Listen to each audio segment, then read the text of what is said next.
Podcast production.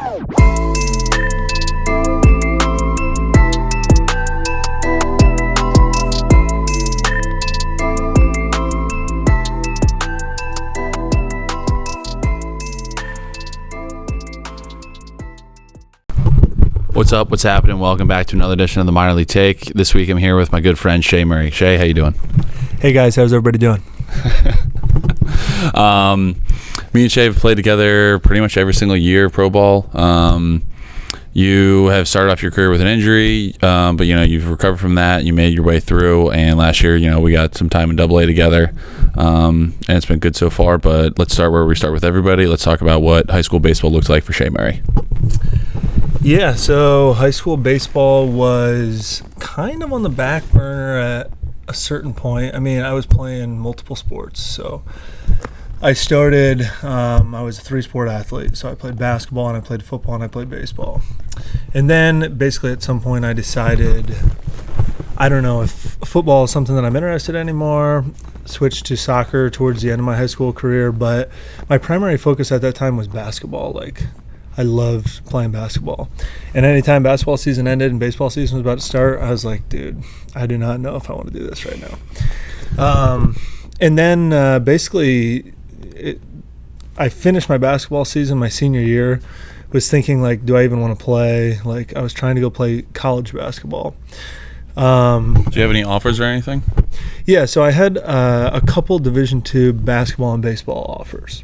So I was considering at one point trying to go and play at a smaller D2. There's nothing wrong with that. Absolutely nothing. To be honest, it wasn't necessarily about that. It was more that I didn't want to sacrifice where I was going to school to go play. Because at this point, I was also planning on going into the Air Force ROTC program. And I had a scholarship from the Department of Defense to do that at basically any major state school that I wanted. So I wasn't going to sacrifice that scholarship money to go try to play basketball and baseball, which at the time I didn't think necessarily professional basketball was in my future really at any point. Mm-hmm. And so and again, baseball at this point was still on the back burner. So I was like, what I'll do is I'll just go to, at the time I wanted to go to Wisconsin, or Ohio, just one of the major state schools. That was my image of what I thought that college was going to be like, and I did not want to give up the opportunity to go and take that Air Force scholarship money and basically flush it down the toilet, Yeah. I mean, something I feel like I should mention, since people listening to this aren't going to know, you're 6'6", you're a huge dude. You are the most athletic person I think I've ever met in my life. It's pretty wild. But yeah, no, to be able to, have all those opportunities to go play and do different things, mm-hmm. You really, you kind of had a crapshoot. But then you do end up at Ohio State. Sorry, the Ohio State. You end up at the Ohio State, yep. And you decide, hey, I'm just going to try to walk on, see what happens. Yeah, basically, I mean, the short of it is I was playing my high school senior season. It's actually we'll eventually get to this, but similar story to how I eventually would get drafted. But I was exclusively an outfielder on my high school team. I was not pitching at all. I don't think I recorded a single high school baseball inning. And we were out of games my senior year, going into the tournament and the sectionals and stuff. And so we were doing an inter squad, but all of our pitchers were resting for the games. Yeah. And I was like, dude, I'll jump on the mound. And so I jump on, and I was I don't know, 87 to 90 or something like that, Jesus Christ. And I wasn't, still in high school baseball, that's unreal. I don't know about Ohio high school baseball, but New York wasn't very good. You would have been the best pitcher in our league probably. We didn't,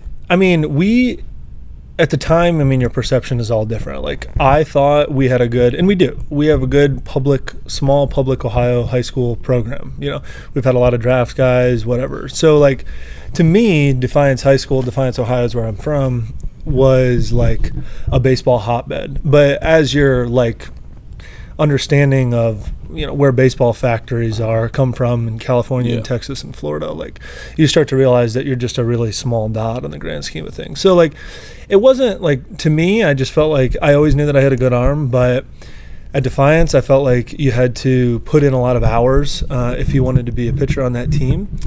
And I also felt like I wanted to play in the outfield because I just like to hit, you know. So anyway, I jump onto the mound. That happens. He's like, oh my, you know, whatever.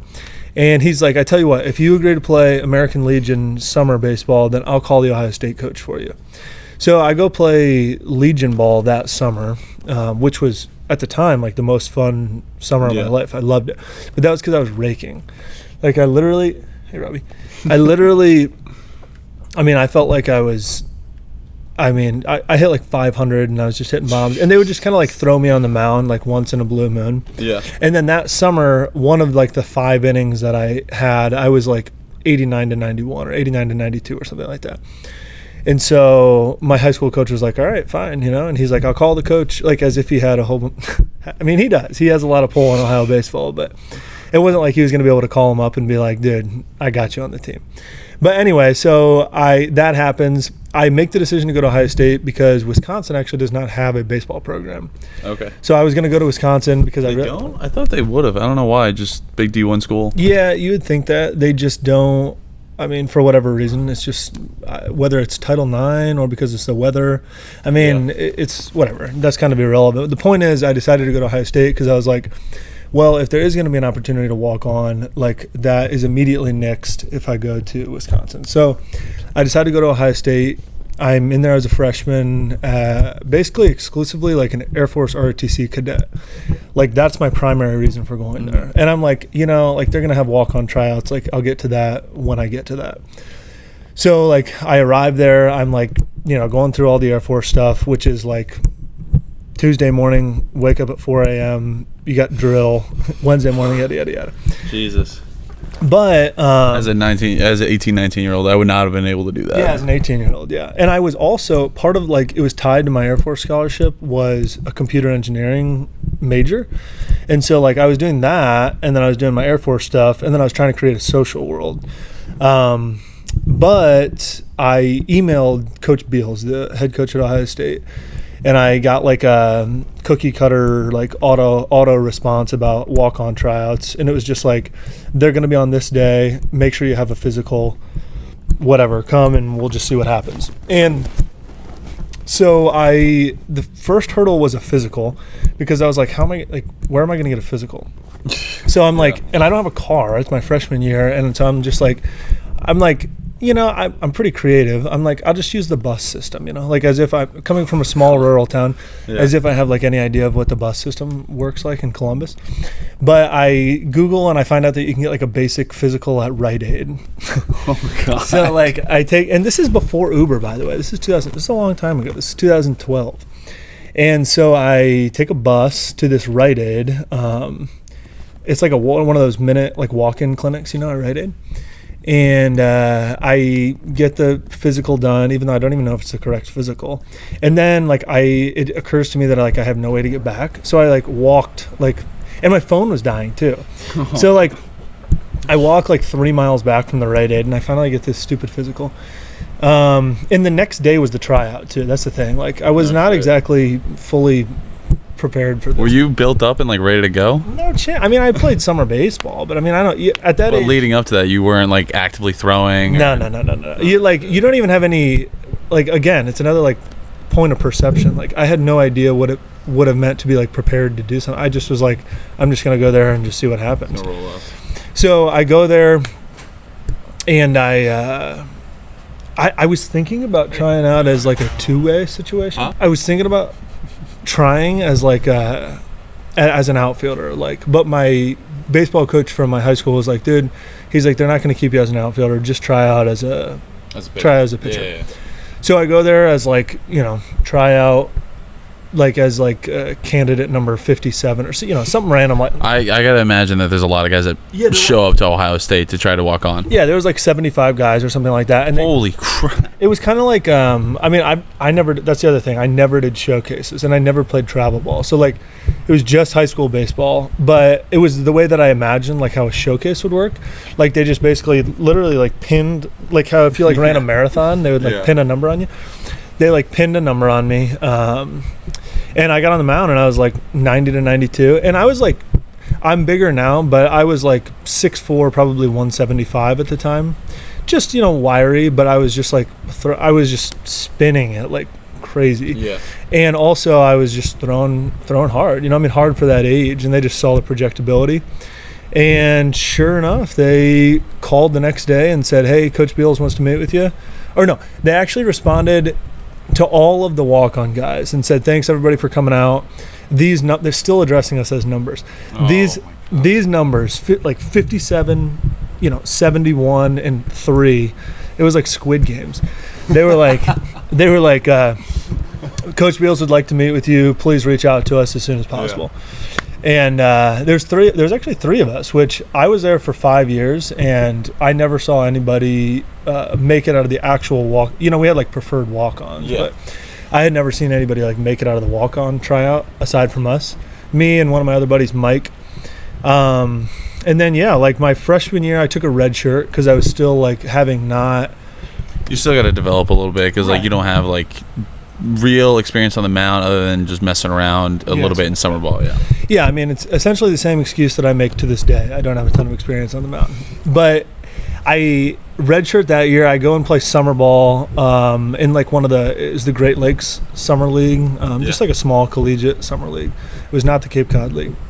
And I got like a few, like, again, like you have no like perception of what a lot of innings is or anything like that. I mean, I didn't know anything because like during the season, my freshman year, like I was still doing Air Force stuff, but I was not traveling with the team because I was redshirting. So I was kind of living like a hybrid life. Like I'd go to the fields on home games and just like be in the dugout, but like I wasn't really, really like a part of anything at that time. But then I go that summer. I honestly, I mean, we could probably look it up on Baseball Reference, but it doesn't really matter. Like I probably had like 25 or 30 innings or something, like a million walks. I mean, I was probably throwing hard. I mean, hard relative to whatever. I mean, still, like 90 is still 90. Yeah. It was, go back, going into my redshirt freshman year, so my sophomore year. And that was the time where I was trying to break away from the Air Force ROTC program because I was like, I can get drafted, like I was like. Really? That early on you started seeing pro ball as like a viable option? Yeah, like it's kind of, I mean, as modestly as I can say that, like I felt like I just put on 20 pounds and just throw 100. You know what I mean? Like I felt like I could figure that out. So that's a big moment that I like to talk about with guys. The if to when moment. For a lot of guys, like for me, it was always like, oh, if I get drafted, that'd be so cool. If I can play pro ball, if I can do that, and then all of a sudden you start to go, oh shit, like that's gonna happen. Like it's not if, it's when I get drafted, when I get to play pro ball, when all this stuff starts to happen for me. So it happened as early as your sophomore year. Yeah, I mean, again, have you thrown an inning in college yet?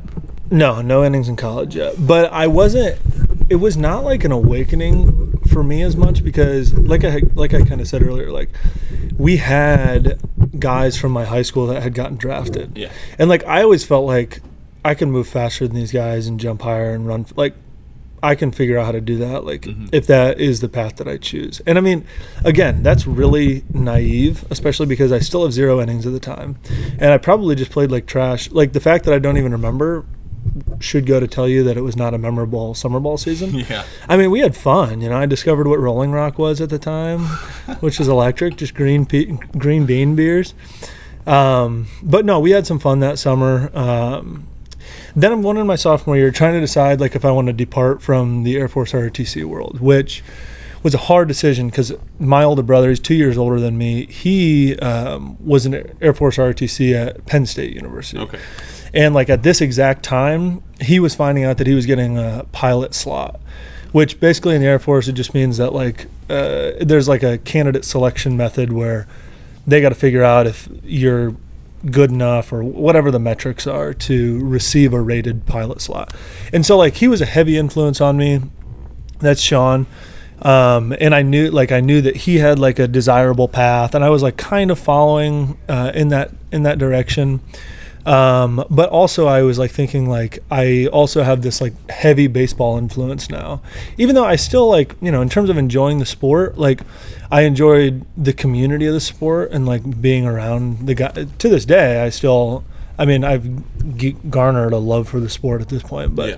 it's the same kind of thing where it's just like I just like being with the guys. But so that was like kind of a complicated time, but I was also struggling like with my classwork, which I had never been done before. Like I was good in high school. I was at the top of my class. You know what I mean? I mean, you are a super intelligent guy, but with JROTC or is ROTC Yeah, or JROTC's high school. okay, with ROTC with playing D1 baseball, and still were you still going computer science? Yeah, so I still, in order to maintain that Air Force scholarship, I had to stay within that major. That was That's a lot. That's just a ton on your plate. Yeah, I was trying to balance, okay, how do I create like a college experience, like in a social life?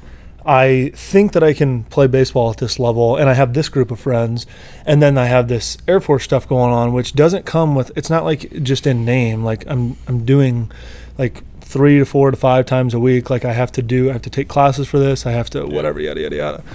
And so like ultimately, and then at the end of your sophomore year with the Air Force ROTC stuff, you have to go to a field training. And after that, it's like no looking back. And I'm like, okay, well, I'm going to have to choose one or the other. And I knew that I wanted to switch out of computer engineering because what I had seen was, I mean, if I'm being honest, it was hard. But at the same time, like had I not been doing baseball, I probably would have stuck with it. But it was just a thing where like I felt like in my head I didn't want to be stuck behind a desk programming. Like I wanted to have like something that was more in the direction of like a personable whatever. So ultimately going into my sophomore year, I parted ways with the Air Force ROTC program, and in doing that, like I had to get an honorable discharge because I wanted to make it a clean cut in case I ever wanted to come back to the Air Force. Okay. And if I just walked away, then they technically dishonorably discharge you. That sounds way worse on paper. Yeah, exactly. And so like I had to kind of jump through that hoop, but I finally was like clean and done with that. Switched out of my major, and then we went into fall ball. And I was like, I don't know, still like 89, 91. And my pitching coach said to me one time, he's like, dude, you have so much more in the tank. And he was like being a little bit condescending about it, but I mean at the same time I believed him because I mean I believed that I could whatever. And he's like, if you hit 94 on a Monday, he was like, if you hit 94 on Friday, he's like, then I'll get you a bucket of those buckets of double bubble gum? Yeah, that Kirby always has around. Yeah. Not exactly like the most like lofty carrot on the stick, but it was just something where it was less about that and more like, all right, fine. This mark, yeah, exactly. And so I was like, all right. And so like literally I was like, all right, I'm getting to sleep every single night. Like I'm eating correctly. Like I started watching videos of Aroldis Chapman. Staying away from Rolling Rock, eating some more vegetables. Yep. Just doing the things that like, it's funny. Like when you think of it like that, it's like, oh, well, why doesn't everybody do this at all times? Yeah. I think about that sometimes. But anyway, so it gets to Friday and one of my like live innings, and I was 94, 96. Jesus. And he's like, dude, I just got to hang a bucket of bubble gum over your head and you jump 5 miles an hour. And I was like, I don't know, man. I just was trying to throw harder. Right? You watched this video of Chapman and got more sleep and you gained 5 miles an hour. Yeah, honestly, I mean, all yes, right. it was That's that. the secret, everyone. That's the secret. Fact. No, honestly, it was just like intent. Like a lot of times I think people have more in the tank. It's just like, I don't know. I talk about this with jumping sometimes too. Like if I just tell you to jump on the ground, like you might be able to jump to a certain height. But if I make you jump on a box, then like now I have like an external focus. Like I got to get up onto that box, Yeah. And so like it's not a perfect comparison, but it was kind of a similar type thing. So anyway, I played well that fall. Was still a pitcher at this point, but still like really learning. I mean, I probably got 20, 25 innings under my career. I mean, from 0 to 19 at this point. Mm-hmm. And then I went into the beginning of going into my redshirt freshman year, and basically. And now you're fully eligible to play. You're fully ready to go. Yep, I was traveling. Like things seemed to be in the correct direction, and I had my first outing went well. I went 3 up, 3 down. I think I had 2 strikeouts. There we go. Yeah, it was good. Sweet. Who was it against? I don't remember. It was the reason I don't remember is because we did this thing down in Florida where we'd like a bunch of teams. Yeah. But it was like somebody that wasn't like a notable school or something. It was probably a blowout. I don't exactly remember, but it was good. Like I got that one out of the way, whatever. And then my next outing, was against East Carolina. And it was 6-1, and I was screwing around in the pen. Like, he told me I was going in, and I was like, oh, it's 6-1, like, whatever. You know what I mean? You guys were up or down? Up 6-1. Oh, okay. And I was like, literally just, I don't even know what I was doing. I was like telling our catcher, like, we'll do some blocking drills. I'll like throw some in the dirt for you. No. I mean, dude, it was dumb. Anyway, I go in the game. I like went like walk, single, double, walk. The score gets to be 6-4. And Beals, the coach at Ohio State, he like walks up to the mound and he's like, you're going to make Trace Dempsey an All-American this year. That was our closer. He's like, you're going to bring us within so many save opportunities doing yada, yada, yada. Like, just ripping me, dude. And, I mean, like, I was pretty tall, and I'm standing on the mound. And he's not like, you know, he's just a normal-sized guy. And he's, like, looking up at me, like, you know. But, anyway, that was, like, a wake-up call, kind of. But then so he pulls me out. I don't throw again until Oregon. We're at Oregon, and we're, like, up, like, I don't know, like 5 or 6-0 or something like that. And they had a gun on their scoreboard. This is the first time that in my college career there was a gun on my scoreboard. Oh boy! So you're every single pitch you're peeking. I was like you know what I mean, like ripping my head around. Which, I mean, whatever. I mean, now looking back at it, like, it doesn't really matter. But anyway, I walked to the house. I think I walked the bases loaded. Then they brought the same Trace in. They brought the same kid in. And sure enough, I did make him an All-American that year. But anyway, like, so that year just turned into a wash. I threw, I think, 2 1/3 innings. I had 5 appearances. I mean, it was bad. Yeah. There's a lot of learning that goes on during that, though. Yeah. And I don't know. At the time, like, everything seems like such a big deal. Like, man, I'm really screwing this up. But like, again, I still like knew that I had it in me, like, despite the results. Like, I wasn't necessarily concerned about that as much as I just like didn't feel like I was contributing to anything. You know? But you still were maintaining the faith that you were going to be able to play professional baseball. Yeah, like, I knew I would be able to. I didn't have any doubt that I'd be able to figure it out. It was just like, how am I going to do that? And like, at that age, you don't realize that it's just basically repetition. Like, you just need to get innings on the mound where you're just like letting it eat and like getting innings on the mound. At the time, I was like, okay, I can figure this out like in drill work, you know, like in mechanical stuff. So I leave, I go play summer ball with the Chillicothe Paints. That was just. Where's that? Chillicothe's in Southern Ohio. That was a fun summer, man. Oh, yeah. Made some friends. I started to kind of figure it out. That was the first time I started getting like letters from scouts, because I was like up to 97 that summer. Holy shit. This is going into my junior year, my redshirt sophomore year. So like, I was feeling good. That fall, I was really like, I felt very confident. I don't think I gave up a run that fall. I had meetings with like all these scouts. I was like all about it. And so then I came back going into my redshirt sophomore year, my junior year, and I didn't throw. He didn't throw. I think it was, I mean, at the time I was thinking, okay, is he not throwing me because he's trying to hide me because I still have 3 years of eligibility left and I'm just getting better, you know? Also, like, I understand there was definitely an element of not being able to necessarily trust me. And we were trying to compete for like a Big Ten title, you know? Yeah. So, I mean, it was a complicated thing. I started getting like, cause I had met with all these scouts during the fall. They're like reaching out to me like, dude, like, are you injured? Like, what's going on? Yeah. They're like, let's go. We want to see you on the mound, see something. Exactly.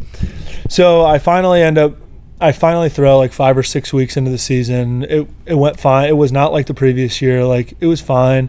I ended up getting like 8 innings that year, where, you know, I mean, it wasn't like it was stellar performances, and I wasn't really throwing hard. I mean, I was like probably 92 to 94, something like that, which was, you know, firm, but not like, it wasn't like I was throwing gas. And so that year comes to an end. I felt like another disappointment. So like, I'm in my redshirt sophomore year. I'm like, wow, I've been in college for 3 years. Like, I've had an opportunity now. I've had multiple opportunities in summer ball, yada, yada, yada. Yeah. I'm like, whatever. I'm just like flushing it down the toilet. I get invited to a Rangers workout after my redshirt sophomore year.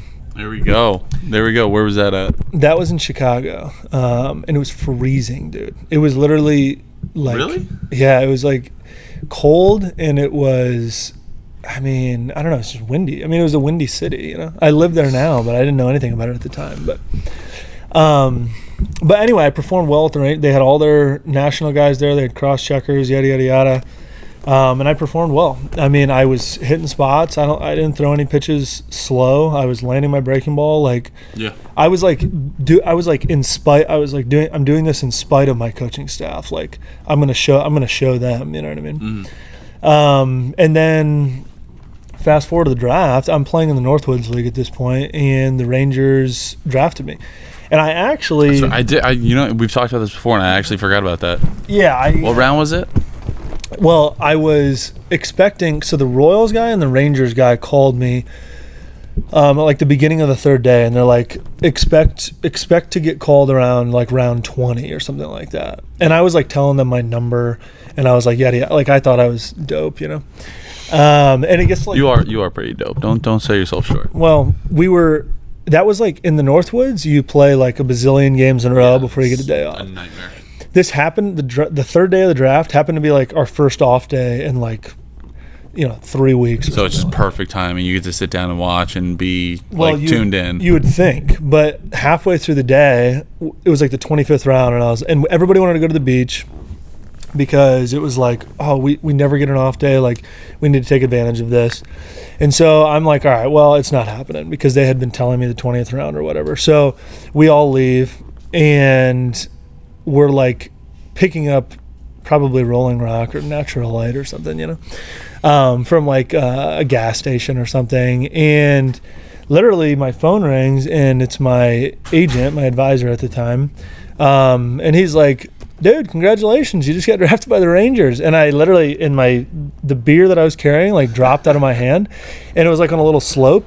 And so literally I'm like with like 4 guys, and there's just Natural Lights rolling down the street, and I'm like I'm like sitting there like finding out after the fact that they had already selected me, and I was just like in a kind of a twilight zone, like, what's going on? It's unbelievable because you kind of probably checked out a little bit from that, and you're like, I'm just going to have fun. Yeah. And then all of a sudden, bam, your whole world's changing, and you're going to be a Texas Ranger. Right. I basically was like, I was just so surprised. I mean, my day shifted dramatically. We still ended up going to the beach, but I was like on the phone the entire time because I'm talking to the guy that was my scout at the time, the guy that had scouted me and put my name in and everything. And he was like, it'll be real easy. He's like, you just hop on a flight, come down here. All you need is a pair of underwear, your cleats, and your glove, and you'll be just playing at the facility, yada, yada, yada. And then, like, I got my coach calling me on the other line, like, look, like, I don't know if pro ball is the correct situation right now, like, kind of trying to, like, reel me back in.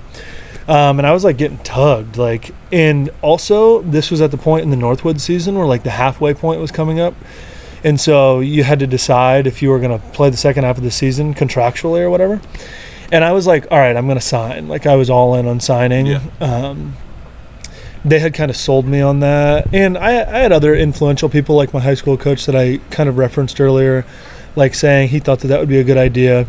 And basically I told the Northwoods guys, like, I'm done, like, you can sign, because they need slots in terms of whatever. Yeah, it's a whole thing. Yeah, and so I basically am like done. I stop with that team. I'm like planning on signing. I drive back to Columbus, and then basically I get convinced by my head coach and other influences. Like, I felt like I had unfinished business still at Ohio State. Like, I felt like I had 8 or 10 innings or whatever, and I did not think that was. I just felt like I still owe a lot to that program. I mean, dude, that is crazy though. Getting drafted after throwing like 10 innings in college. I think I threw like 240. Most of the guys around here like threw a ton of innings. At like 10 is insane. 10, and then none obviously in high school. So, but that was the thing. Like, that was why I had the confidence. Like, I was getting the confidence instilled in me from people that were like, dude, we can feel your upside, yada yada yada. Yeah. Like, we know that it's in there. And then I got drafted, which even like reaffirmed even more. Yeah. Like, so fast forward, I eventually turn it down, okay. And I go back to Ohio State for my redshirt junior year, my senior year. Well, hold on a second. Before we go any further, this might be a little bit of a loaded question I might have to take out, but do you ever look back at that and, kind of think, oh wow, I should have approached that differently, I should have handled that differently? Yeah, I mean, I guess it's a loaded question, but I talk about this fairly often. Like, I think the earlier you sign, a lot of times, the more financially beneficial it's going to be in the case of a majority of guys. Yeah. And then for me, like, I wasn't going to go back and get a 100% scholarship. First of all, because there's only 12.7 scholarships in college baseball, which is a problem. We got to fix that. But also just because, like, when you sign, they give you like the packages for the remainder of whatever education that you're trying to get. So, like, I knew that even if they gave me $0 at that time, like, I was going to be in a better place financially. Also, in hindsight, if I would have known what I know now, like the importance of age in professional baseball, like the younger you are, the more time that you have to figure it out, the more leeway you get, yada, yada, yada. So, yeah, like, had I signed in 2015, maybe I'd be in the league right now. Had I signed in 2015, maybe I would have been immature and would have made incorrect decisions. Yeah. And, you know, it's impossible to know. You're never going to know, but. Yeah. So I don't regret it. But, like, I also don't think it would have, like, neither route that I would have chosen would have vacated the other experience. So, like, had I signed in 2015, I'm sure I would have been able to figure out something within that time period, you know, like. But yeah, so I turned it down. In hindsight, maybe I should have signed. At the time, I was glad that I didn't, because there's like a comfort level to going. I mean, I was going back to my roommates, my apartment, my teammates, the campus that I was familiar. Yeah, exactly. So I go back, threw well in the fall, threw fine, went away for the winter, came back and basically had the yips. I mean, I don't exactly know when it happened or how it happened, but just slowly kind of over time. Yeah, just kind of crept in. I mean, it's impossible and it's different for everybody's story is different in terms of how that goes, but you know, I just like lost a feeling for essentially how to play catch, which then translated for me, like I can really only let it eat, like if I want to make it go where I want. So then that makes whoever I'm playing catch with no fun.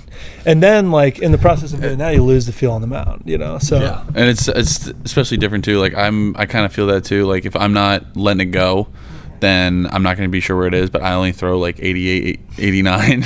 You throw 96, 97, which is a much different world. Well, yeah. I mean, and it's a complicated thing. Like that's a topic maybe for a different day, because having the yips like is not like I used to think like, oh, it's like a mental weakness thing, but once you get into pro ball, I mean, you literally see it often, you know, like it's an unfortunate part. Yeah, it's an unfortunate part, but you know, I mean, eventually maybe we'll get to this, but I did figure out a way to get through that. But in terms of where we're at in the story, like, so I go back for the spring for my redshirt junior year, my true senior year, and I was just all over the place. I couldn't play catch. I was all over the place on the mound. We went down for like a practice trip in Florida the week before the season was supposed to start, and I hit a kid in the face, 96 right to the nose, and shattered his nose, which at the time, like when all of it was going on, like I was using that as an excuse to what caused my control issues. I was like, well, I hit this kid in the face and I never could really figure it out again. But in reality, like it was going on long before that. And then basically the coaches like sat me down and they were like, look, dude, like we wanted to sit you down and explain to you, like, we're not going to bring you on the road and it's got nothing. We want you in the clubhouse. We want you to figure it out, but it's just something where we only have a limited number of spots. And obviously you got something going on the mound right now that you can't figure out. And this was like now, like, okay, I just turned on the draft. I was felt like the reason that I didn't sign was because I had unfinished business because I only had X amount of innings or whatever. So I was like, okay, like, this is just really not. This is a low point in my baseball career. I was gonna say you went from high of being like, oh shit, I just got drafted, to, you know, like, oh wow, I might have this happen and this happen, to going, you know what, no, I'm gonna try to do the right thing, stick with Ohio State, and now you know, start to lose control and you hit somebody in the face, unfortunately. Yeah, like I went, and again, like it's things that you just can't understand until you go through it yourself, yourself, right? But like I got drafted, and even then, obviously I was having control issues, but it was different. And so I was like, okay, I'm turning this down because I think I can go in the top 10 rounds. Like I was like, I'm going to turn down the 39th round because I think that I can go back, and with how hard I know that I can throw, and I knew that I had a good breaking ball, I was like, dude, I can go in the top 10 rounds. And like the combination of that cockiness, feeling like I had built this expectation around me by being and like feeling cocky about it, like all like lumped into losing complete control on the mound, and then ultimately basically like losing my redshirt junior my 4th year at Ohio State. So basically what happened was I was like finishing my degree at that time, and like I still wasn't traveling like halfway through the year, or probably a third of the way through the year. And I was like, all right, well, I'm going to just do what I like to do. And so I just started just living in the cage. I just literally started going in the cage, and I was like, dude, I'm just going to hit. I'm just going to be a hitter, like whatever. Like I'm planning. That's most of your baseball experience going into college was as an outfielder and hitter. Right, but the problem was now I'm 4 years removed from ever seeing a live pitch, and the last live pitch that I saw was like probably 78 in rural Ohio baseball. But like I was still like, I'm planning on hanging it up after this year anyway. I'm finished with my degree. I'm never going to be able to pitch. Like there's just like I didn't think that there was any reeling it back in from that. And so I was just basically like, I'm at least just going to have fun. Like when these guys go on the road, I'm just going to hit off the machine, hit in the cage, and just do outfield. I was just like, whatever. Eventually what that turned into was they were like, oh man, like he can really play in the outfield. So like I started being a pinch runner and a defensive replacement. I was going to say, with your speed, man, you just are absolutely burning everybody out there. Well, that was the other thing. Like we'd have these pro days, and like did you run the 60 in the pro day? Oh yeah, I ran the 60. Well, because the reason we did that was because one of our other guys, Ronnie, his name was Ronnie Dawson. He ended up getting drafted. Whatever, separate story. He's really good. I feel like I've heard that name. Yeah, he's a really good player. But I felt like I was faster than him, and he liked racing me because he thought it made his 60 better. So like the pitchers on our like fall pro day would be like overdoing their own thing in the pitching area, but I would go over there and run with Ron. In my redshirt sophomore year, the year that I got drafted by the Rangers, I ran a 6.46 in my 60, and then I came back the next year and went like 6.41 or something like that. But like they knew that I could move, and they knew that I had a good arm, like when I was like letting it eat, and I played outfield like exclusively. So I literally had probably like 10 games played my 4th year, redshirt junior year, 0 innings pitched, like 5 pinch runs, 5 defensive replacements, like in the outfield at the end of games. And it was fun, man. They gave me 1 at bat at the end of the year. They were like, I like came in, I don't know, I was screwing around. I was probably like in the clubhouse or just, I was like kind of like checked out of games because I was never involved. And they're like, grab a helmet, like you're hitting next inning. And I was like, what? And everybody was like dying laughing, you know what I mean? And I was too. I was like, no way. And I was like putting an Evo on and all these gloves on and whatever. And I go in there and struck out in 3 pitches. But dude, I walked back to the dugout and I was like, dude, that guy had to have been throwing 98, Yeah. And we looked at the radar gun. He was 87, 88. But dude, he was blowing my doors off. That's awesome. But like that didn't didn't discourage me. I was like, whatever. Like I'm just having fun. It's my senior year. I'm about to finish. I'm like gonna hang it up. My degree's like done with. And we had like an exit interview style thing towards the end of the season, and they were like, look, and I was gonna explain to them at that time, like, see ya. And that's crazy, dude. That is crazy. You went like, geez, I didn't realize that you were, by the time you were done with college, you were just gonna walk away from it completely. Well, there was no like I felt like I had been through the like, all right, I tried it. Even when I didn't have the yips, I just couldn't. I had for whatever reason, whether it was lack of experience, whatever it was, I just didn't feel comfortable on the mound. And then that happened, which is something like when you're going through it, you feel like there's no coming back from it.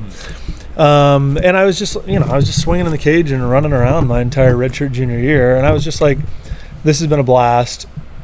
I'm like content with where I'm at, whatever. And my coaches when I said that to them, they were like, look, we need your presence in the clubhouse. Like, we want you to be there. Like, you are a very important part of this team.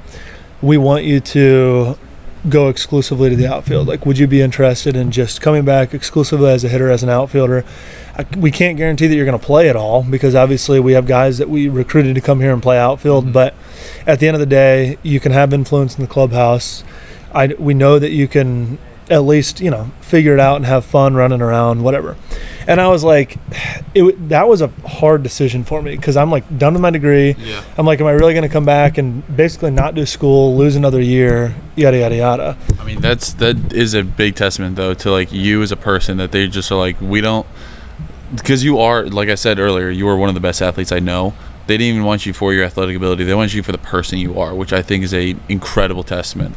Well, I mean, you build relationships over time, man. Like, it's just one of those things where if you spend enough time around people with enough of a positive attitude, like, you reciprocate the positive feeling of being in your environment. You know what I mean? Yeah. And so, like, I felt I loved being in the clubhouse, and I hoped that they loved having me there. And then them asking me to come back exclusively for that reason was sort of a testament to that mutual feeling that I felt with them. So they basically talked me back into it. And that was a conversation with my parents too, because, like, obviously college is expensive. I'm not on scholarship anymore at this point, which I kind of glossed over that. But after I got drafted by the Rangers, they did give me a very small partial scholarship to come back. But and I basically was like, okay, well, I guess I'm just going to like push off my graduation. So I literally took like not really any serious classes my senior year. But the summer before that, I did not play summer ball. I literally lived in the cages. I was there literally every single day. I just took a bazillion machine hacks, so much BP. And I didn't, they didn't think I was ever going to play, but like I was like, you're watching all these other guys, and I'm like, I can. Knowing that you can out athlete them. Right. And so we go to fall ball. I am at this point now, I'm 22, going on 23 that fall. And I still have scouts that are coming and talking to me being like, hey, we know that you're going to be in the outfield. We would consider taking you in the outfield, but in general, like, would you be interested in pitching if that was still on the table? Like, I had a meeting with the Pirates guy who eventually would draft me later on, and he's like, at the end of the day, like, we would probably just draft you as an athlete and then just kind of see where we go from there, And so I was like, yeah, I mean, I was like, I'd be open to it. I mean, obviously I'm not going to be doing that during like this season, but like if that's something that you guys foresee for me, like I'm not just going to flush that opportunity down the toilet. So I played the whole fall. I played actually like fairly well in the fall, but still like it was not clear whether, I was going to be able to get any opportunity to play. But I just kept working. I mean, I just kept playing in the cage, and then sure enough, first weekend in the spring, I started in right field and hit like sixth in the lineup or something like that. Dude, that's unreal. Yeah, I did. My first at bat, I remember. God, dude, it was so funny because, like all of my best friends are obviously in the dugout. Yeah. And they just thought it was the funniest thing, like that I was hitting, And I mean, like I hadn't seen, obviously in the fall, I was facing live pitching, but, game live pitching, like I was really essentially 5 years removed from that at this point.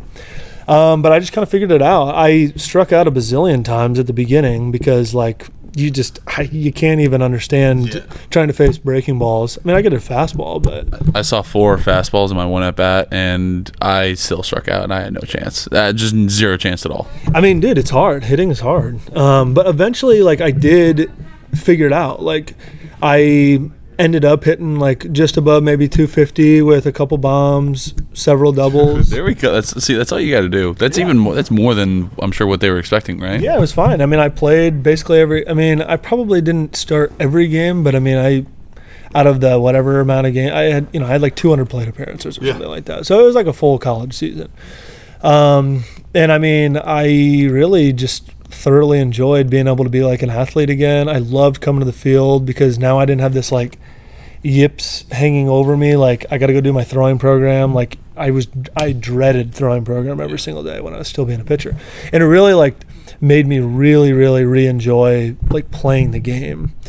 And then towards the end of the season, the draft starts becoming a topic again, and there's more interest coming back around. Yeah, kind of. Not so much. Like I had a little bit of interest in the fall, but towards like the end of my senior season, I would say that like I felt like, okay, this is probably not going to happen. Like I was going to like job fairs and stuff. Like I was fully content. Like I was interviewing for 2 med device sales jobs, and I was like fully in on, like, I was about to go on a mission trip to Haiti with my now fiance, which was the week of the draft. Could you imagine him being in Haiti during the draft? They wouldn't have been able to get a hold of me, man. Seriously, they would not have been able to get a hold of me. But what happened was, the week before we played Indiana, me and my buddy Jalen were in the weight room, and I was like, dude, whatever. I was like, somebody go get a gun and put on catcher's gear, and I'll just throw them out. And so I just go out there, literally, like, fresh out of my lift, like, no shirt on. We're just like screwing around, and I was just like letting it eat off the mound, and I was like 7-9, like 97 to 99, and I was like dotting too. That was the thing. Like it kind of like going to the outfield and just being an athlete, just like letting it eat from out there. Yeah, like it like reset me, and I was just really, I was like, dude. So I just got every. They used to give out business cards. Like I just took out like every business card that I had of every scout that I ever had contact with. And I just sent out like a mass text, and I was like, look, like, I don't know if you guys are interested, but I threw a bullpen today and I didn't throw a pitch under 97. Like, if you want to come out. And like, that's a weird time for those scouts because they've already done like all their scouting for the spring. They're all set. They got their homework all in line. Yeah. They're ready to go. And so like somebody like randomly reached out to him like that. It was like, oh, well, now we got something to do. Like, cool. And so like it was fairly easy to spark their interest. And so I kind of just like set up my own pro day essentially. We played the last series against Indiana. I played fine. I don't know. I probably had a few hits. I know I had a double in my last game because it took me to 10 doubles on the season, which I was excited about. But anyway, I bawled after that game because that was like the last game, and I had spent like a half decade, and it was just like a really emotional, like, I can't believe it's all over. I kind of like getting goosebumps thinking about it. And I was just like, whatever. But in the back of my mind, I was like, I still think possibly, because, when the season comes to an end and it's like an emotional thing, it's like breakup goggles, like, or like senior year goggles. Like the entire time you're sleepwalking through it, but then when it starts to come to an end, you're like, man, I don't know if I can part with this, Yeah, my junior year, I was very much like, I can't believe I'm going to get out of here. Like, I'm so excited. And then, like, the last game happened. I wasn't drafted yet, but the last game happened. And I was just like, holy shit, like, I'm not going to be here anymore. This sucks. Yeah, and that's how it was. Like, I remember, like, we had our last,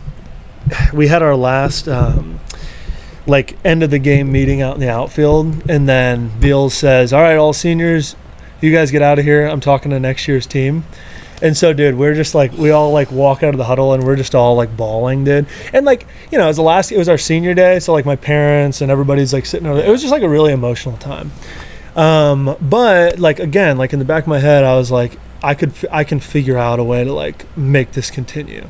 So I had all these scouts. I was like, all right, this is Sunday. I'm like, you guys come on Tuesday and I'll throw a bullpen for you. I'll do 2 sets of 15 pitches if you guys want to come watch. I get like 10 teams out there to come watch. And I was just throwing gas. I like basically was sitting 98 and I was just ripping off breaking balls. I finished my first set of 15 and the Padres guy walks over. I can't remember his name right now, but he comes over and he just hands me the phone and he's like, I got somebody that wants to talk to you. And I'm like, hello? And he was like, hi, I'm so-and-so. He's like, I'm the GM of the Padres. He's like, he just told me what you did. He's like, we need you to come to Petco next week, Holy crap. And I'm like, and again, like, this goes back, unreal. It goes back to like in the back of my mind, like I knew that I had it in me somewhere. It was just a matter of like, I really had to be pushed up against the wall to like make it happen. So quickly to recap this fucking roller coaster you've been on so far, you went from, hey, I guess I'll try to play college baseball. Oh, sweet. I walked on to Ohio State, got some playing time, got drafted. Things didn't work out. I'm now playing in the outfield. I'm not pitching anymore. To I'm having a great time my 5th year, having fun. Oh shit, I just hit 97. Oh shit, I just hit 99. Yeah. Hey, what's up, GM of the Padres? Yes. And I was like really, and it's funny because I had not like parted ways, but with my advisor after, so he was very involved when I had gotten drafted by the Rangers. And then the way that my fourth year went, we had kind of like parted ways. Yeah. But I basically I needed advice, like I didn't really come from the baseball world per se, but anyway, and so I'm like, okay, I would absolutely love to do that. I was going to Petco Park. They wanted me to come to San Diego, and I was like, dude, for sure, go back, throw my other set of 15. It went really well. My agent, or my advisor agent now, he's like, dude, you can't go to Petco. He's like, if you do that, you're like locking into one team. He's like, no, you're not going to be able to. He's like, you need to throw another bullpen to like get in front of as many eyes as possible. He's like, I know that it sucks. He's like, I know that it's like an incredible opportunity. He's like, but we need to get like the interest as wide as possible to see if we can get people to come. And so like that was hard for me too. The other thing was I was like trying to pull some of the other guys that were seniors with me at the time, like into those pro days. I was like, I'm going to be throwing, but also I got one of my other buddies throwing, and then we got two guys hitting BP. That's awesome that you're doing that for your boys. Like you're trying to get them some eyes too. You know what I mean? And I hit BP too. I mean, it was whatever. It was fun.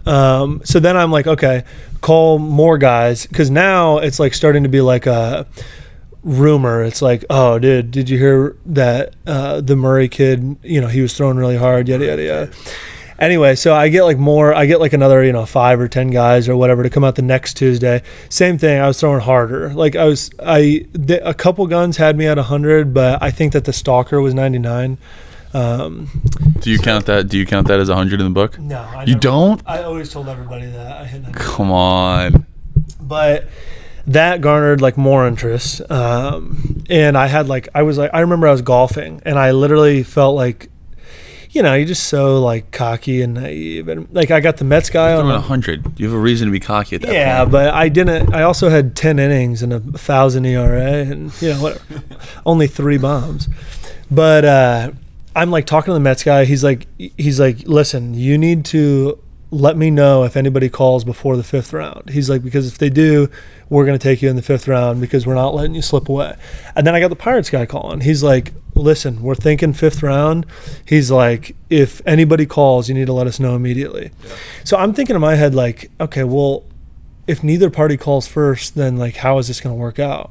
And I was like thinking to myself, like, maybe I should like call one of them and be like, hey, they called. Yeah. But then I was just thinking the same thing, like, do you lie? I mean, maybe. The thing is, I was like worried because I didn't want to do that, and then them find out that didn't happen, and then both of them be like, okay, well, that's shady, Like, yeah, that's a rough way to start that relationship. Right. But like, it could have been worth it. I mean, what I've found, especially since I've been in pro ball, is everybody's got a draft story. Like everybody, I thought I was going in the yada yada yada, or I thought I was going in the 30th round, and then they called me in the 10th, whatever. So anyway, long story short, I had to cancel the trip to Haiti, which did not go over particularly well at the time. With the fiance? With the fiance, and like her parents were like paying for the trip because it was like through the church, and it was going to be a really cool experience. Yeah. And I was like, I also had like these 2 guys that I was job interviewing with like on the hook, and I was like, look, like if this draft happens, I'm going to probably do that. And they, it was like it was a complicated time. Anyway, I throw that second Tuesday.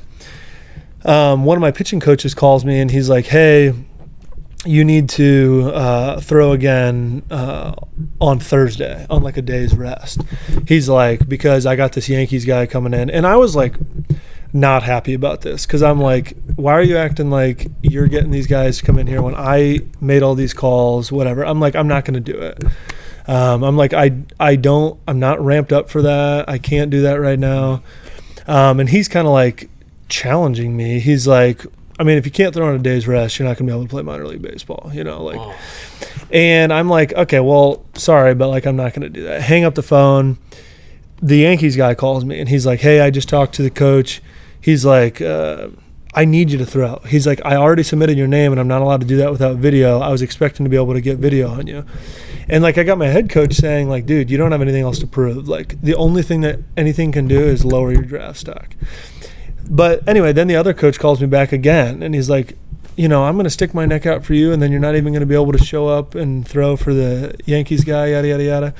And now I'm kind of like getting mad because I'm like, okay, whose side are we on here? You know what I mean? Mm-hmm. So I take that call and I'm like, fine, I'll throw for you, whatever. Take that Wednesday, and then I throw that was on Wednesday evening, and I'm like, fine, I'll do it. Be there tomorrow, whatever, yada, yada, yada. And I go and I throw that bullpen, and like 8 pitches in, I snap my UCL. Yeah. So yeah, that was complicated. That was I knew that part of the story was coming up. That's even more of a bummer that your coach was like, hey, no, you're going to do this. Yeah, I mean, it was not. I mean, I try to not harbor like the ill will from it. I do think that I would not have torn my UCL had I not done that. But at the same time, like, what are you going to do? Like, you live with the decisions that you make. So. Yeah. So I tried. I mean, I told the Pirates that. I was like, look, I think that I just did something to my elbow, which my agent was furious about. He's like, dude, why would you? He's like, why are you telling them that, whatever. And they're like, fine, just don't pick up a ball. Like, don't worry about that at all. Come down to Florida. We'll see kind of what happens.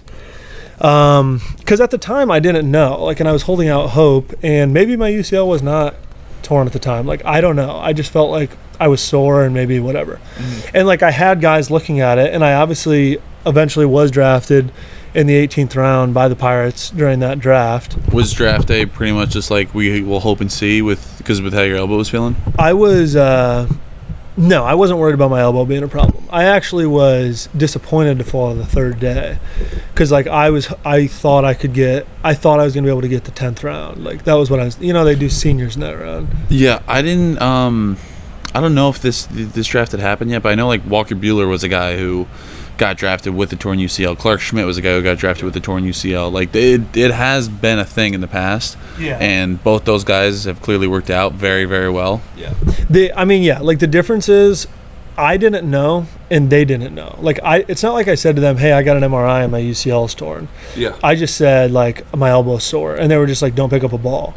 And then I got signed and we did the physicals and everything went fine. Like, I was like excited after the physical because they were like, no, it's intact. Like, everything's good to go.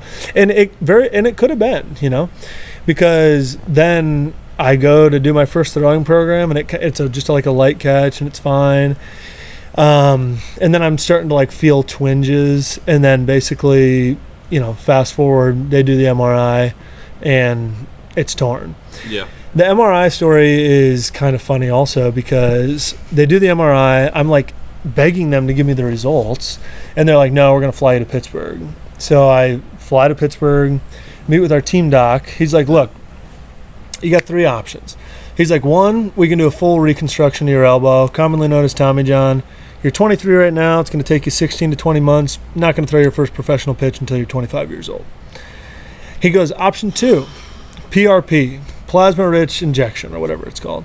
He's like, we're going to take some blood out, swirl it around, waste 3 months of your life. Then you got to get Tommy John anyway. And then you're 25 and a half until you throw your first professional inning. And in my mind at the time, those are the only 2. I didn't know of any other option. Yeah. But in hindsight, he was clearly trying to sell the third option.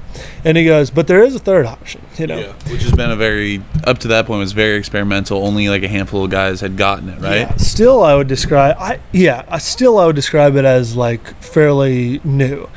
And basically all they do is take and it was a high grade UCL tear. Like, it wasn't like it was like just a little, like 10% tear or something. Like, it was like an 80 or 85% UCL tear. So essentially he's like, there is a third option. We're going to take your UCL, essentially sew it back to your bone, and then put a little piece of medical tape over it, and then put you in a brace. He's like, it should cut down the healing time to like 8 to 10 months, and you should be good to go like for the next short season the next year.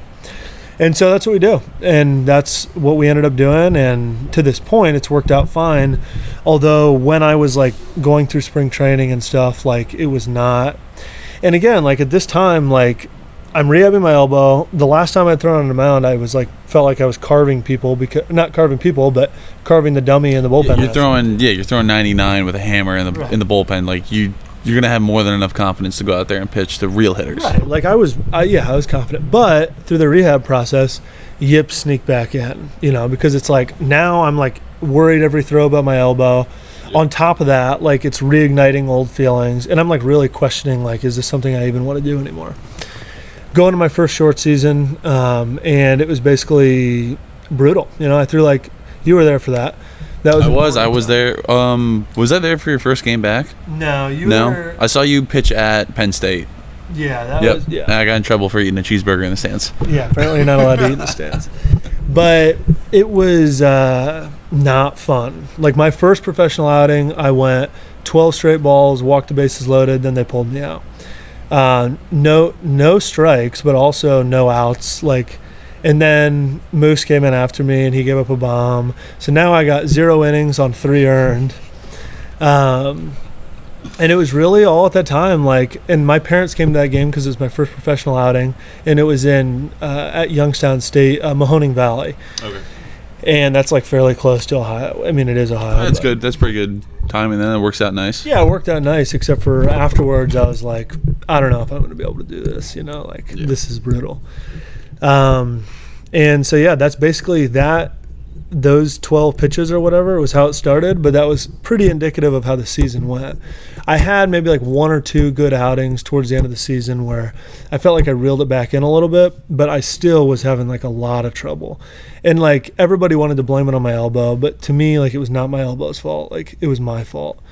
So I go to that off season. I'm thinking all right, I'm probably going to hang it up. But I had influential people. That early, you were already thinking about it? Oh yeah. I mean, I was trying to get engaged. I didn't have any money. I had these jobs that I still had contact with. Yeah, wow. I had my degree, and I felt the same exact way I did my junior year at Ohio State. Well, I already went through this. I can't throw a strike, yada, yada, yada.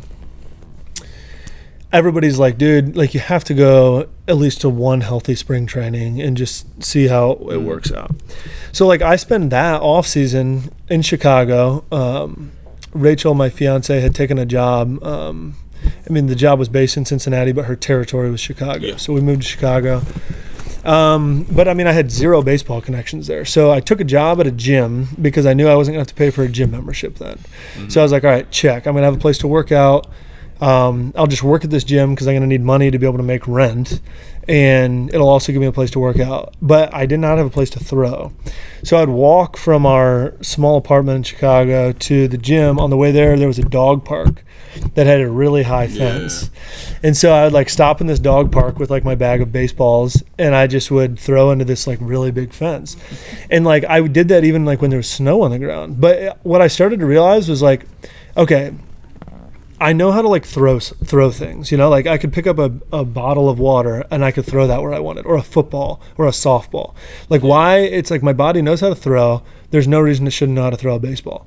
So I started to purposely get these balls all muddy and wet and just chewed up and nasty. Yeah, just bad balls. I had 5 of them, and I would throw them into the fence and walk to the fence, and then I'd walk back out, and they would get so bad. But I was like, dude, I can throw these. So I would have them with snow on them, and I'd throw them in the air and do a quick transfer, just essentially doing anything to keep my body guessing and know, okay, I know how to throw this.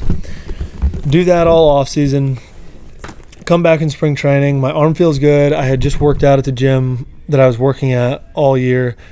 I was doing kind of my own programming, but I was in contact with the Pirates strength coaches, but I didn't I wasn't in a position where I had money to hire a trainer or work at a facility or something like that.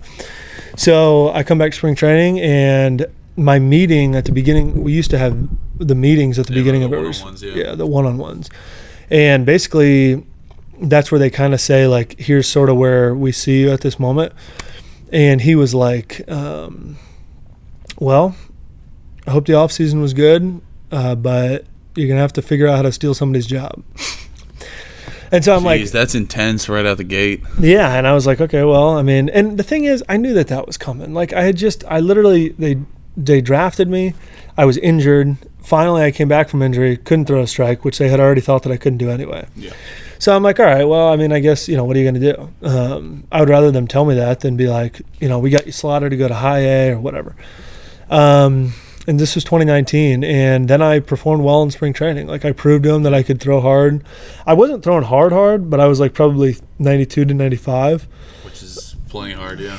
Yeah, it was hard for spring training, but and then I go, and then sure enough, like I steal a job to Low A Greensboro, and I'm also 25, about to be 26 at this time. Yeah. Oh no, actually, I take that back. I'm 26, about to be 27 at this time.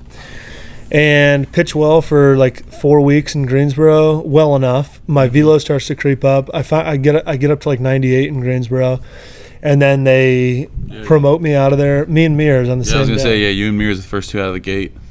And me and Mears went to Bradenton, and then my first outing in Bradenton, I threw really well. I sat 96, 98. My slider was banging. And I'm like, all right, like now I'm like back to like, oh, dude, I'm on this high right now. You know what I mean? got this again. And then like in the weeks leading up to the All-Star break in 2019, I lost it again. Like, not necessarily like yippiness. I just was like, started to think ahead to like Double A. I'm like, dude, like you already had yourself there, man. These hitters do not have a chance. You know what I mean? Which is fine, I guess. But all of a sudden, which is a fair assessment. When you're on, it's a very fun time. Yeah, but the problem is, well, whatever. Yeah, that's the thing. Like I knew that. Like when I'm on, like they don't have a chance, and I was like, okay, well, the light switch is on. I'm on now. And then I just literally went like, I walked the house. My ERA climbed to like a 10 in Bradenton, and I was like, well, there's just no crawling out of this, you know? Yeah. So I basically said during the All-Star break, I was like, okay, well, I'm just not even going to, like, I can't do anything about my stats now, like, because there's just no chance of having a good statistical season. And I just went back out there, and I was like, I'm just going to reset and just basically let everything eat. Whatever happens, happens. And then I didn't give up a run the rest of the season in Bradenton. Or no, I gave one run the rest of the season in Bradenton. And I was striking out the world. And I was like, God, man, why does it take my back being put against the wall for this to happen? I think that's when, like, we play our best. Because I think that's what happens to me, too. Like, I'll get really frustrated in the middle of a game, get pissed, and that's when I feel like I get to my best, too. Right. And essentially that's what happened. So they, at the end of the season, with like a week and a half left, they pulled me in. Even.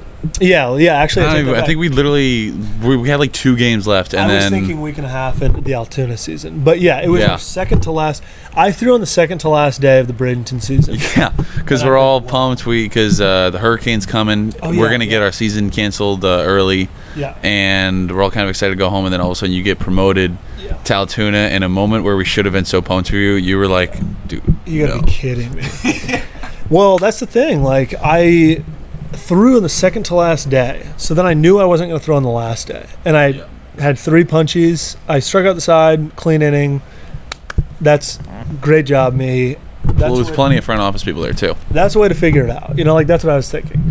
Then they pull me into the office after the game and say, hey, we've been really impressed. And by the way, I brought my ERA down from like a 10 to like a 4. Yeah, how many earned runs did you give up in that second half? 1. I think. Well, I don't remember. That's over what, 3 months almost, 2.5. Yeah, it was something like 20 innings or something like that. So I just reeled that in. I was like, man, I don't know how I did it, but I figured out how to do it. They pulled me into the office and they're like, look, like we've been really happy with your progress in the season, and we want to send you to Altoona for the last week and a half. And I'm like. I was like, thank you. I was like, thank you so much for the pat on the back, yada, yada, yada. I think that honestly they could tell that I was not like, oh, no way. You know what I mean? Yeah. And I was like trying to like usher that up from inside me. But in the back of my head, I was like, tomorrow's the last game of the season. Yeah, we're planning on going to the beach. Yeah, exactly. So I put all my stuff in my Ford Edge and I drive from Bradenton up to Altoona. Leave my car in Altoona because we're going on the road to Harrisburg. We have a week left or whatever. And that was that. Then I had one outing in Altoona, and it was like, I was like intimidated to be there. It was like an older group of guys. Not intimidated, just like I had built a comfort around these guys that I had been around all season. It's a little uncomfortable in the clubhouse, obviously, when you don't know everyone. And they put me in like a leverage situation, which I had been pitching in the whole second half of the year. Like it wasn't about the situation so much. And literally I was not. It was literally the first time in my life where I was not walking guys. They were just raking me. Literally, I could not. I mean, it was the Washington AA team, who they used as their up and down team because their AAA team was on the West Coast. This was 2019, right? 2019. It's the year they won the World Series.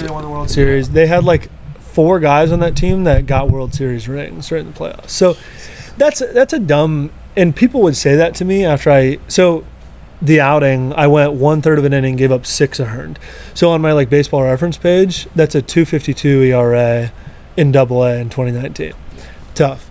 But everybody was like trying to like console me. They're like, dude, like all these guys are big leaguers. And I'm like, that doesn't make me feel any better because if I want to throw in the big leagues, I can't face those guys anyways. Yeah. And these are the guys that are in AA. These aren't even the big league guys, you know? So it was like literally, again, went from like this high in Bradenton, high getting promoted, put me right back in my place. I mean, in the very nature of the sport, you know, you get humbled over and over. But and so then I go again for the off season. Now I'm starting to make some connections in Chicago, work at the gym again because I'm like, I need a gym membership, find a facility to work out at that's just like a 90-foot cage that I could throw inside at. Do that, come back for 2020, pandemic year. We end up not having a season, even though I felt heavily prepared to come into that season. Yeah. Season passes. I basically played golf all of 2020. Moved to a new apartment, then go to that off season where I'm like, okay, I have enough time right now where I need to get a real like legitimate job, and so you worked a real big took a job. Yeah, I took a job. I mean, I was like, I need to. Eventually, my baseball career is going to come to an end. So eventually, there's going to be a point where I'm going to have entry-level job experience on my resume. And I'm like, what better time to do it than now?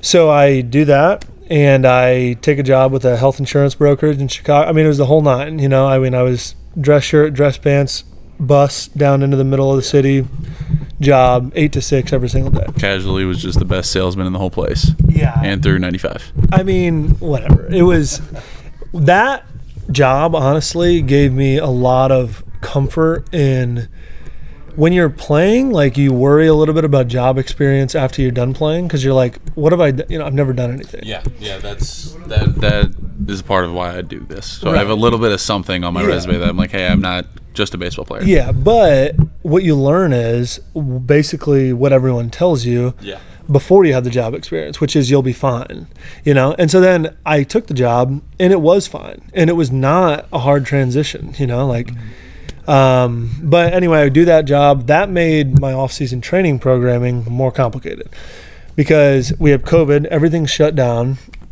I'm working this job, so I'm waking up at 5, lifting in the morning, shower, go to work downtown, get home, exclusively throw plyo balls against a concrete wall, like in the basement of my apartment complex. And that was my throwing program until I quit my job like mid-February, had basically like 3 or 4 weeks to try to like throw in that 90-foot cage. Yeah. And it went fine, you know, and then that gets us back to this past season where broke with Altoona. Didn't have a good enough year to get to the big leagues, but had a good enough year to not get released, you know? Yeah, I think that's probably the coolest thing about where we are at now is every year is now possibly the year to make it to the bigs. And next year is going to be continue the same thing. I think that's going to be probably your biggest goal going into next year, as is mine, as, you know, everybody else that was there too, right? Yeah, I mean, you learn that there's very, very minute differences between the guys that are in the big leagues and between where we're at. Yeah. And it just comes to cleaning up some rough edges and consistency. And it's like kind of the moral of the whole story, which is like, I always feel like I can do it. Like I can figure out a way to make it happen because when you're throwing against those guys or when you're throwing in the same bullpen as those guys that are big leaguers, like you're not that far away, you know? And yeah, I mean, essentially that's where we're at now. Sweet. Well, dude, thank you so much for sharing your story. Before we go, I got 2 last questions I'd like to ask everybody. First one is, when are me, you, and the Pirates going to win the World Series? I think that the Pirates have a legitimate opportunity to win a World Series in 2024. 2024. All right, mark it down in your books, everybody. 2024. All right, and the last question I like to ask everybody before we go: if you could talk to 16-year-old Shea Murray, what advice would you give him?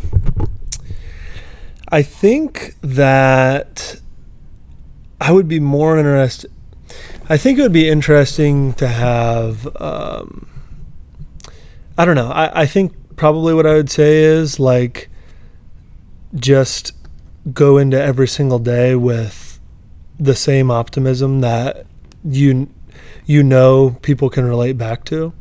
I mean, things take care of themselves when you go in every single day and you're just like happy to be around, you know. I mean, obviously, you know, like there's technical things like, 16-year-old me, just get on the mound and we can get you drafted out of high school. Don't worry about going to college, you know. Or like, dude, there's no reason for you to be playing soccer. You're not going to the NBA. Just lock in on, things like that, you know. Or, whatever, like keep things in perspective as you go to college. But I think that like the only way that you get to where you are now is by having to have learned those experiences the hard way a lot of times. And so I don't think that I would tell myself to change anything other than you just got to stay locked in every day. I mean, locked in is a bad way to put it because that sounds like pounding the pavement every single day. It's more about just being like present every day. Yeah, more just, being there, being ready to go, being happy to go. Yeah. And I'm not even talking about practice. I'm literally talking about when you're in the clubhouse or when you're screwing around in the lunchroom or whatever it is, because that opens up like networks for you with other people, and you generally and genuinely can like learn feedback from people who are better than you and people who do know more than you, Yeah. So dude, thank you so much again for coming on. Where can everyone find you on social media? On the IG, baby, and on Twitter. I'm the same everywhere. It's Shadmu4, SHADMU4, Shadmu4. Thanks again for coming on, man. Thanks, brother. Paradise Production.